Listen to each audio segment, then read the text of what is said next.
دینی الاسلام دینی الاسلام، اندھیرے چھٹے اجالا ہوا، ظلم و ستم کا ازالہ ہوا، دینی الاسلام دینی الاسلام۔ الحمدللہ رب العالمین والصلاة والسلام علی سید الانبیاء والمرسلین، اما بعد فاعوذ باللہ من الشیطان الرجیم، بسم اللہ الرحمن الرحیم۔ الصلاة والسلام علیک یا رسول اللہ وعلی آلک واصحابک یا حبیب اللہ، الصلاة والسلام علیک یا نبی اللہ وعلی آلک واصحابک یا نور اللہ۔ سرکار دو عالم نور مجسم شاہ بنی آدم رسول محتشم صلی اللہ تعالی علیہ وسلم نے ارشاد فرمایا، مجھ پر کثرت سے درود پاک پڑھو، بے شک تمہارا مجھ پر درود پاک پڑھنا تمہارے گناہوں کے لیے مغفرت ہے۔ صلو علی الحبیب صلی اللہ تعالی علی محمد صلی اللہ تعالی علیہ وسلم۔ میٹھے میٹھے اسلامی بھائیوں اور مدنی چینل کے ناظرین، دین اسلام دنیا میں کس طرح پھیلا؟ بہت سارے لوگ یہ کہتے سنائی دیتے ہیں کہ دین اسلام شاید تلوار کے زور سے پھیلا ہے۔ دین اسلام دراصل اپنی خوبیوں کی وجہ سے دنیا کے اندر پھیلا ہے۔ لوگوں نے جو اسلام قبول کیے ہیں، اگر آپ تاریخ اسلام کا مطالعہ کریں، تاریخ اقوام عالم کا مطالعہ کریں، تو یہ بات بالکل واضح سامنے آتی ہے کہ اسلام اپنی خوبیوں کی وجہ سے ایک عالمگیر مذہب بن چکا ہے۔ لوگ اسلام کے قریب آئے، اسلام کی اچھائیوں کو دیکھا، اسلام کی اچھی خوبیوں کو دیکھا، تو لوگ اسلام کے دامن میں آنا شروع ہو گئے، اور قیامت تک یہ سلسلہ جاری اور ساری ہوتا رہے گا۔ نبی کریم صلی اللہ علیہ وسلم نے سب سے پہلے قوم کے سامنے اپنا کردار پیش کیا۔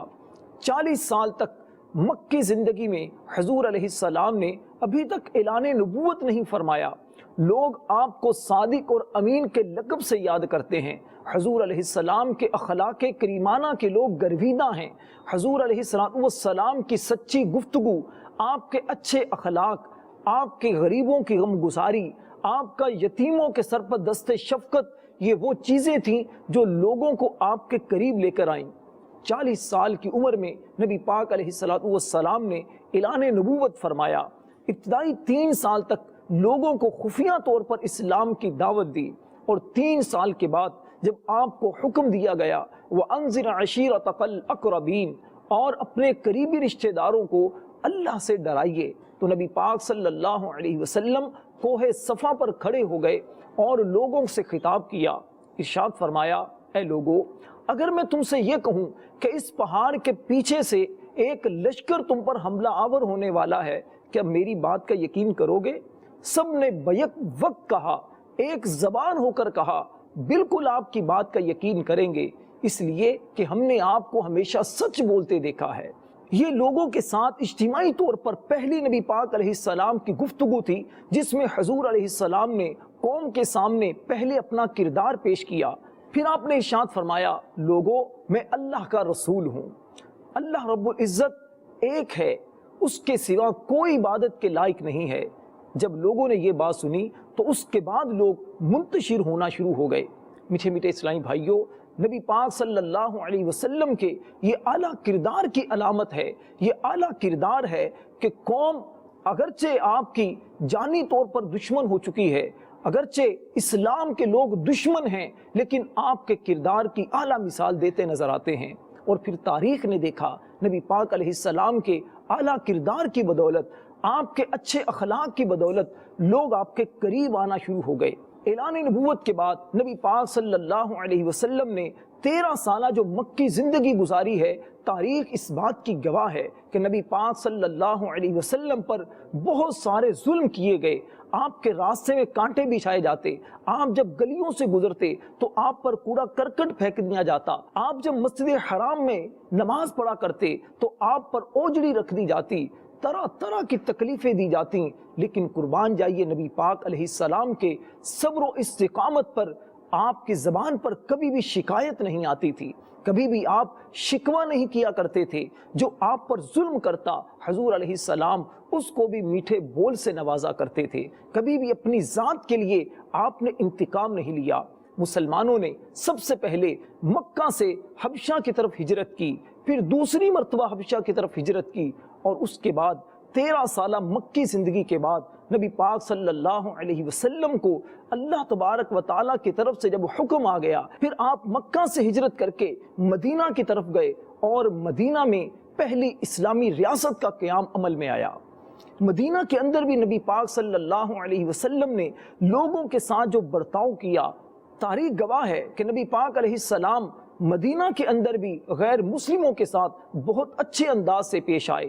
مدینہ کے اندر طرح طرح کے لوگ رہا کرتے تھے۔ نبی پاک علیہ السلام کے اخلاق کریمانہ سے، آپ کے صحابہ کرام علیہم رضوان کے اچھے اخلاق کی بدولت لوگ جوک در جوک اسلام کے قریب آنے لگے، لوگ اسلام قبول کرنے لگے، اور پھر دیکھتے ہی دیکھتے اسلام مدینہ سے نکل کر طائف میں پہنچا، طائف سے نکل کر حجاز کے دوسرے شہروں میں پہنچا، اور پھر عرب سے نکل کر اسلام دنیا کے کئی ممالک میں پھیلنا شروع ہو گیا۔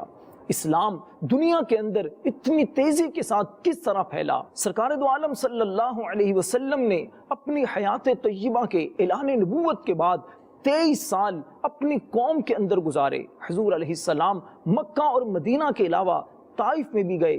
آپ نے بچپن کے اندر ملک شام کا بھی سفر کیا، پھر جوانی میں ملک شام کا سفر کیا، پھر ملک عرب سے نکل کر آپ اور طرف بھی تشریف لے گئے۔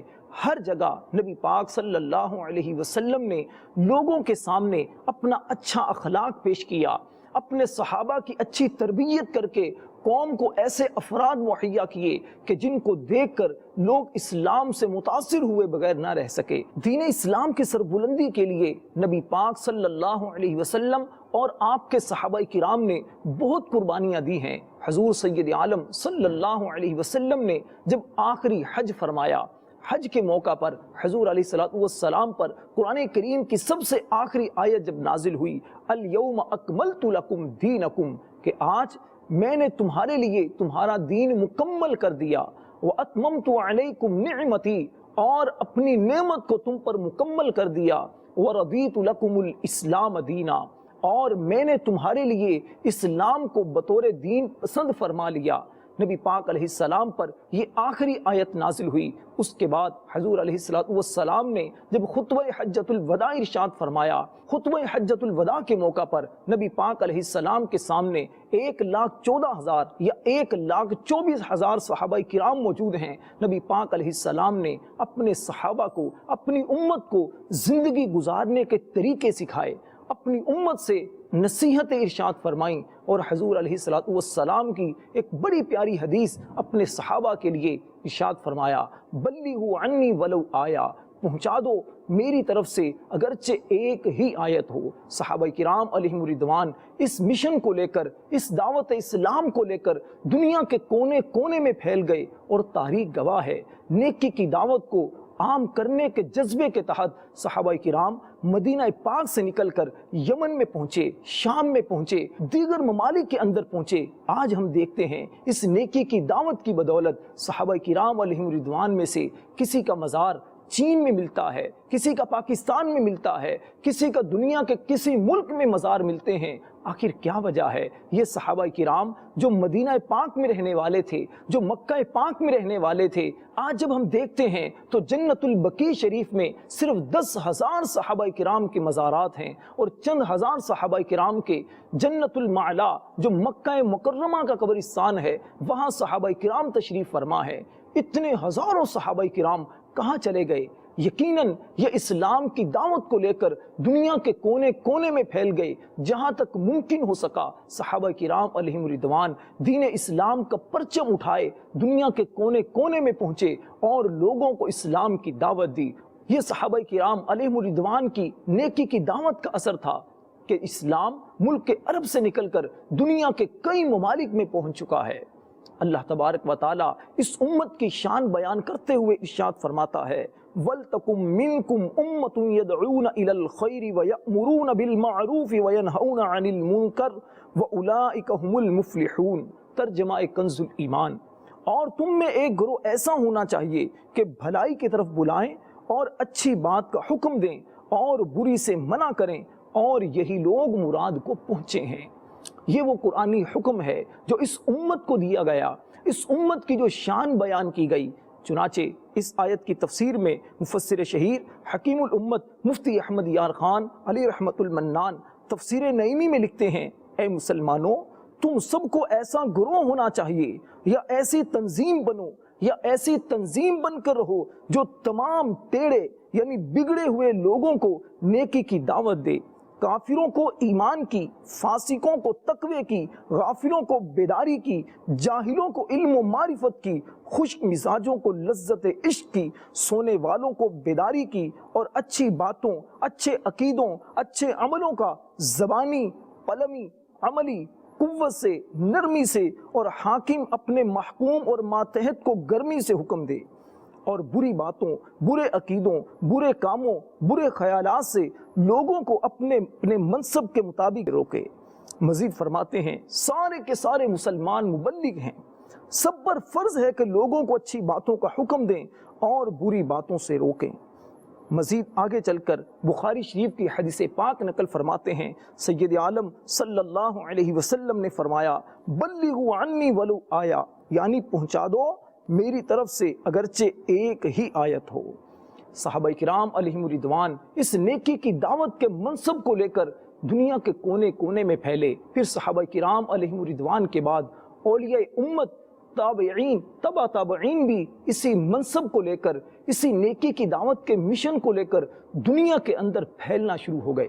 میٹھے میٹھے اسلامی بھائیوں اور مدنی چینل کے ناظرین، آج ہمیں بھی اس بات کی ضرورت ہے کہ ہم بھی نیکی کی دعوت کو عام کریں، لوگوں کو نیکی کی دعوت دینے کے لیے مدنی قافلوں میں سفر کریں۔ مدنی قافلوں میں سفر کرنے کی برکت سے ایسی جگہوں میں جانے کا موقع ملتا ہے جہاں پر اسلام کا نام لیوا کوئی نہیں ہے، لوگوں کو صحیح طور پر کلمہ پڑھنا نہیں آتا، لوگ اسلام کے صحیح مفہوم سے واقف نہیں ہیں، لوگ اسلام کی خوبیوں سے واقف نہیں ہیں۔ ان لوگوں تک اسلام کی تعلیمات کون پہنچائے گا؟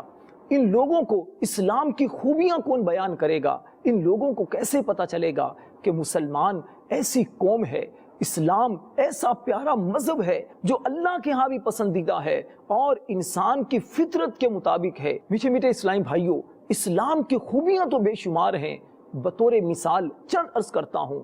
نبی پاک صلی اللہ علیہ وسلم کے اعلان نبوت سے پہلے جاہلیت کا دورہ تھا، لوگوں کے اندر جاہلیت کی اتنی غلط قسم کی رسومات تھیں، الامان والحفیظ، لوگ اپنی بچیوں کو پیدا ہوتے ہی زندہ دفن کر دیا کرتے تھے، اپنے بچوں سے پیار نہیں کیا کرتے تھے۔ نبی پاک صلی اللہ علیہ وسلم ایک مرتبہ حضرت حسن بن علی رضی اللہ تعالی عنہما، جو کہ ابھی ننھے شہزادے ہیں، آپ ان سے پیار کر رہے ہیں کہ اقرا بن حابس تمیمی آپ کے سامنے موجود ہیں، عرض کرتے ہیں یا رسول اللہ صلی اللہ علیہ وسلم، آپ پیار کرتے ہیں، میرے 10 بچے ہیں اور میں نے اپنے بچوں سے آج تک پیار نہیں کیا۔ نبی پاک علیہ السلام نے کتنی پیاری بات ارشاد فرمائی، فرمایا جو لوگوں پر رحم نہیں کرتا اللہ بھی اس پر رحم نہیں کرتا۔ کیسی پیاری تعلیم ہے کہ بچوں پر شفقت اور محبت اسلام نے ہمیں سکھائی ہے۔ نبی پاک علیہ السلام سے ایک شخص نے عرض کیا یا رسول اللہ صلی اللہ علیہ وسلم، میرا دل بہت سخت ہو چکا ہے۔ ارشاد فرمایا کسی یتیم کے سر پر دست شفقت رکھا کرو اور بھوکوں کو کھانا کھلایا کرو۔ اللہ اکبر، کیسی پیاری تعلیمات ہیں۔ نبی کریم علیہ السلام بچوں سے کس قدر والہانہ محبت کرتے، لوگوں کو بچوں سے پیار کرنے کا درس دیا، صرف بچوں سے نہیں بلکہ جانوروں سے بھی پیار کرنے کا درس دیتے تھے۔ انسانوں کے ساتھ ساتھ آپ جانوروں کے ساتھ بھی اچھا برتاؤ کرنے کی تلقین کیا کرتے تھے۔ یہ اسلام کی عمدہ تعلیمات ہیں کہ حضور علیہ السلام نے ارشاد فرمایا المسلم من سلم المسلمون من لسانہ ویدہ، فرمایا مسلمان وہ ہے جس کی زبان اور جس کے ہاتھ سے دوسرے مسلمان سلامت رہیں۔ ایک مقام پر ارشاد فرمایا من حسن الاسلام المرء ترکہ ما لا یعنیہ، فرمایا کہ بندے کے اسلام کی خوبی میں سے یہ ہے کہ وہ لا یعنی اور فضول باتوں کو ترک کر دے۔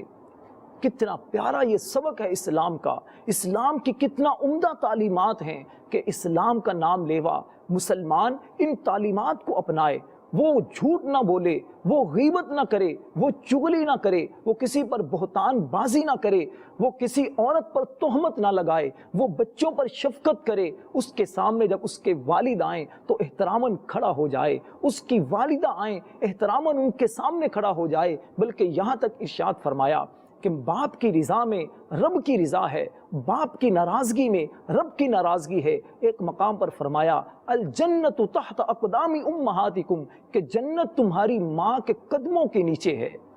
اللہ اکبر۔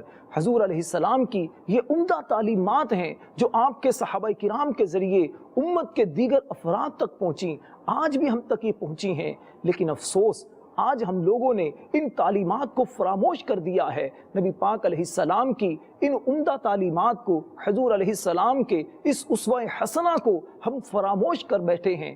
اللہ تبارک و تعالی واضح طور پر قرآن میں فرماتا ہے لَقَدْ كَانَ لَكُمْ فِي رَسُولِ اللَّهِ أُسْوَةٌ حَسَنَةٌ، بے شک تمہیں رسول اللہ کی پیروی بہتر ہے، لیکن ہم رسول اللہ صلی اللہ علیہ وسلم کی اطاعت اور فرما برداری نہیں کرتے، ہم سنتوں سے منہ موڑتے ہیں۔ نبی پاک علیہ السلام کے بتائے ہوئے احکامات سے آج کا مسلمان دور ہو چکا ہے۔ یہی وجہ ہے کہ لوگوں کو اسلام پر تانا زنی کرنے کا موقع ملتا ہے، لوگ اسلام کے بارے میں غلط قسم کی باتیں کرتے ہیں۔ اس کی وجہ کیا ہے؟ وجہ مسلمانوں کا اسلامی تعلیمات سے دور ہونا ہے، اسلامی تعلیمات پر عمل نہ کرنا ہے۔ میٹھے اسلامی بھائیوں، اسلام کی خوبیوں کے کیا کہنے؟ سرکار دو عالم صلی اللہ علیہ وسلم نے اپنے صحابہ کی کیسی تربیت فرمائی۔ سیدنا ابو ذر غفاری رضی اللہ تعالی عنہ سے ایک مرتبہ ارشاد فرمایا، اے ابو ذر، تمہارے لونڈی اور غلام تمہارے دینی بھائی ہیں، اللہ تعالیٰ نے ان لوگوں کو تمہارا ماتحت بنا دیا ہے، تو جس کا بھائی اس کے ماتحت ہو اس کو چاہیے کہ جو خود کھائے اس کو کھلائے، جو خود پہنے اس کو پہنائے، اور تم ان خادموں کو ایسے کاموں کی تکلیف مت دو جو انہیں لاچار کر دے، اور اگر تم ایسی تکلیف دو یعنی کوئی مشقت کا کام دو تو خود بھی کام میں ان کی مدد کرو۔ اللہ اکبر، کیسی عمدہ تعلیمات ہیں کہ اپنے جو غلام ہیں، اپنے جو نوکر ہیں، ان کے ساتھ بھی تمہیں اچھائی کا برتاؤ کرنا ہے۔ وہ تمہارے دینی بھائی ہیں، وہ بھی انسان ہیں۔ ایک انسان دوسرے انسان کے ساتھ کس طرح کا برتاؤ کرے، یہ وہ پیاری تعلیمات ہیں جو اسلام نے اپنے ماننے والوں کو دی ہیں، اور اس اسلامی تعلیمات کی بدولت اسلام دنیا کے اندر تیزی سے پھیل رہا ہے، پہلے بھی پھیلا تھا، اور انشاءاللہ مزید اس پر عمل کرنے والے اس کو دنیا کے کونے کونے میں پھیلائیں گے۔ اس امت کی خصوصیت اللہ تبارک و تعالیٰ نے قرآن مجید میں ارشاد فرمایا، کنتم خیر امت اخرجت للناس تأمرون بالمعروف وتنہون عن المنکر وتؤمنون باللہ۔ ترجمہ کنز ایمان، تم بہتر ہو ان سب امتوں میں جو لوگوں میں ظاہر ہوئیں، بھلائی کا حکم دیتے ہو اور برائی سے منع کرتے ہو اور اللہ پر ایمان رکھتے ہو۔ میٹھے میٹھے اسلامی بھائیوں، نیکی کی دعوت کی کس قدر ضرورت ہے۔ آج اگر مدنی قافلوں میں سفر کر کے ہم وہاں پر پہنچے تو ہمیں اندازہ ہو کہ لوگ کتنی زیادہ طلب رکھتے ہیں کہ انہیں آ کر کوئی دین سکھائے، کوئی دین کی باتیں سکھائے۔ عاشقان رسول کا آپ کی ترغیب کے لیے ایک مدنی بہار سناتا ہوں۔ عاشقان رسول کا ایک مدنی قافلہ راہ خدا میں سفر پر تھا۔ اس دوران ایک مقام پر سنتیں سکھانے کے لیے مدنی حلقے میں جب مبلغ دعوت اسلامی نے غسل کے فرائض بیان کیے تو ایک بزرگ روتے ہوئے کہنے لگے، آہ میری عمر 70 سال ہو چکی ہے مگر مجھے غسل کے فرض کی معلومات نہ تھی۔ آج مدنی قافلے کی برکت سے مجھے غسل کے فرائض سیکھنے کو ملے۔ افسوس مجھے تو یہ تک پتہ نہ تھا کہ غسل میں فرائض بھی ہوتے ہیں۔ غور کیجئے، 70 سال عمر ہو چکی ہے لیکن غسل کے فرائض کا معلوم نہیں ہے۔ آج بھی کتنے لوگ ایسے ہوں گے، ہمارے شہروں کے اندر کتنے افراد ہوں گے، گاؤں دیہات میں کتنے افراد ہوں گے، اپنے شہر سے نکل کر مدنی قافلوں میں جا کر دیکھیے کتنے افراد آپ کو ایسے ملیں گے جن کو غسل کرنے کا طریقہ تک نہیں آتا، جن کو نماز پڑھنا تک نہیں آتی، بلکہ جن کو کلمہ تک صحیح طریقے سے پڑھنا نہیں آتا۔ ان لوگوں تک اسلام کی تعلیمات کون عام کرے گا؟ ہمیں لوگوں نے عام کرنی ہے۔ اس امت کا فریضہ ہے کہ لوگوں کو جا کر اسلام کی تعلیمات سے روشناس کروائیں۔ میٹھے میٹھے اسلامی بھائیوں، پہلا سبب تو یہ تھا کہ اسلام جو دنیا کے اندر عام ہوا، اس کی سب سے بڑی وجہ مسلمان مبلغین کی اپنے علاقوں سے ہجرت اور کافروں کے ذریعے لوگوں کو اسلام کی دعوت پیش کرنا ہے، اور دوسرا بڑا سبب مسلمان تاجروں کا کردار ہے۔ جی ہاں، مسلمان تاجروں کا ایسا اچھا کردار ہوا کرتا تھا۔ مسلمان تاجر اپنے علاقوں سے بطور تجارت دوسرے ملکوں میں جاتے، وہاں پر تجارت کرتے۔ ان کا انداز تجارت اتنا پیارا ہوتا کہ ان کا انداز تجارت کو دیکھ کر، ان کے دھوکے سے بچنے اور خیانت سے بچنے کو دیکھ کر لوگ ان سے پوچھنے پر مجبور ہوتے کہ آخر آپ کون لوگ ہیں، آپ کہاں سے آئے ہیں، آپ کا مذہب کیا ہے، یہ ایسی اچھی تعلیمات آپ کو کس مذہب نے دی ہیں۔ جب یہ بتاتے الحمدللہ ہمارا مذہب اسلام ہے، ہمارا اسلام ہمیں اچھی تعلیمات دیتا ہے، ہمارے نبی صلی اللہ علیہ وسلم کے اچھے تاجر کی صفات پر فرامین موجود ہیں، تو لوگ ان کے قریب آتے اور اسلام کے دامن سے وابستہ ہو جاتے۔ سرکار دو عالم صلی اللہ علیہ وسلم نے اپنی امت کے تجارت کرنے والے افراد کی کیسی عمدہ تربیت فرمائی ہے۔ حصول برکت کے لیے چند فرامین مصطفیٰ صلی اللہ علیہ وسلم پیش کرتا ہوں۔ چنانچہ حضور علیہ السلام سے عرض کی گئی، کون سا کسب، کون سی کمائی سب سے پاکیزہ ہے؟ ارشاد فرمایا، آدمی کا اپنے ہاتھ سے کام کرنا اور اچھی بے، اچھی خرید و فروخت، یعنی جس میں خیانت اور دھوکہ نہ ہو۔ ایک مقام پر فرمایا، سچا اور امانت دار تاجر قیامت کے دن انبیاء، صدیقین اور شہداء کے ساتھ ہوگا۔ شعب الایمان میں حضرت معاذ بن جبل رضی اللہ تعالی عنہ سے راوی ارشاد فرمایا، تمام کمائیوں میں زیادہ پاکیزہ ان تاجروں کی کمائی ہے کہ جب وہ بات کریں تو جھوٹ نہ بولیں، اور جب ان کے پاس امانت رکھی جائے خیانت نہ کریں، اور جب وعدہ کریں تو اس کا خلاف نہ کریں، اور جب کسی چیز کو خریدیں تو اس کی برائی نہ کریں، اور جب اپنی چیزیں بیچیں تو ان کی تعریف میں مبالغہ نہ کریں، اور کسی پر ان کا آتا ہو تو دینے میں ڈھیل نہ ڈالیں، اور جب ان کا کسی پر آتا ہو تو سختی نہ کریں۔ اللہ اکبر! حضور علیہ السلام کی تاجر لوگوں کے لیے کتنی پیاری تعلیمات ہیں۔ جب ان تعلیمات پر عمل کر کے کوئی مسلمان تجارت کرتا ہے تو یقین جانیے لوگ بے ساختہ اسلام کے قریب آتے ہیں اور دامن اسلام سے وابستہ ہو جاتے ہیں۔ اسلام کا دنیا میں پھیلنے کا ایک بہت بڑا سبب نبی پاک علیہ السلام کا لوگوں کی طرف مکتوب روانہ کرنا بھی ہے۔ حضور علیہ السلام لوگوں کو اسلام کی دعوت دینے کے لیے مکتوب روانہ کیا کرتے تھے اور لوگوں کو اسلام کی دعوت دیتے۔ دوسرے ملکوں کے لوگ نبی کریم صلی اللہ علیہ وسلم کے حالات جاننے کے لیے قاصد روانہ کیا کرتے، وفد روانہ کیا کرتے۔ وہ آ کر مدینے میں نبی پاک علیہ السلام کی اس اسلامی ریاست کو دیکھتے، نبی پاک کے عدل و انصاف کو دیکھتے، نبی پاک کے حسن اخلاق کو دیکھتے، آپ کی سیرت طیبہ کو دیکھتے، آپ کے اپنے صحابہ سے تعلقات کو دیکھتے، تو یہ بات کہنے پر مجبور ہوتے کہ بانی اسلام کا کردار بہت زیادہ اعلیٰ ہے، اور اس کو دیکھ کر لوگ اسلام کے دامن سے وابستہ ہو جاتے۔ میٹھے میٹھے اسلامی بھائیوں، اسی طرح مسلمانوں کا اچھا اخلاق، مسلمانوں کا اعلیٰ کردار بہت بڑا سبب ہے اسلام کے دنیا میں پھیلنے کا۔ میٹھے میٹھے اسلامی بھائیوں، آج ہمیں بھی غور کرنا چاہیے۔ اسلام کے دنیا میں پھیلنے کے جو ذرائع ہیں ان میں سے چند آپ کے سامنے بیان کیے ہیں۔ ہمیں بھی غور کرنا چاہیے کہ ہمارا اس کے اندر کتنا حصہ ہے۔ کیا ہم اسلام کی تعلیمات سے آگاہ ہیں؟ کیا ہم اسلام کی خوبیوں سے واقف ہیں؟ کیا ہم اسلام کی تعلیمات پر عمل کرتے ہیں؟ کیا ہم سچ بولتے ہیں؟ کیا ہم اپنے ماں باپ کا احترام کرتے ہیں؟ کیا ہم بڑوں کی عزت کرتے ہیں؟ کیا ہم چھوٹوں پر شفقت کا برتاؤ کرتے ہیں؟ کیا ہم تجارت کے اندر امانت داری کا خیال کرتے ہیں؟ یہ چیزیں اگر ہمارے اندر نہیں ہیں تو ہمیں اپنانی چاہیے، اگر ہیں تو مزید اپنے اندر اسلام کی خوبیاں جو ہیں اپنے اندر پیدا کرنی چاہیے۔ اگر آپ چاہتے ہیں کہ آپ ایک باکردار مسلمان بن جائیں، ایک اچھے مسلمان بن جائیں، ایک ایسے مسلمان بنیں کہ جس کو دیکھ کر اسلاف کی یاد تازہ ہو جائے، تو آئیے دعوت اسلامی کے مدنی ماحول سے وابستہ ہو جائیے۔ دعوت اسلامی کا مدنی ماحول اسلاف کی یاد کو تازہ کرتا ہے۔ دعوت اسلامی کے اندر اسلامی احکام پر عمل کرنا، نبی پاک علیہ السلام کی سنتوں پر عمل کرنے کا کس قدر جذبہ آپ کو ملے گا، یہ یقیناً آپ اس مدنی ماحول میں آئیں گے، اس مدنی ماحول کو دیکھیں گے، قریب سے آپ مدنی قافلوں میں سفر کر کے دیکھیں گے تو آپ پر یہ بات واضح ہوگی کہ دعوت اسلامی نبی پاک علیہ السلام کی اور صحابہ کرام کی محبتوں سے مالا مال جماعت ہے۔ قبلہ شیخ طریقت امیر اہل سنت بانی دعوت اسلامی حضرت علامہ مولانا ابو بلال محمد الیاس عطار قادری دامت برکاتہم العالیہ ایک سچے عاشق رسول ہیں۔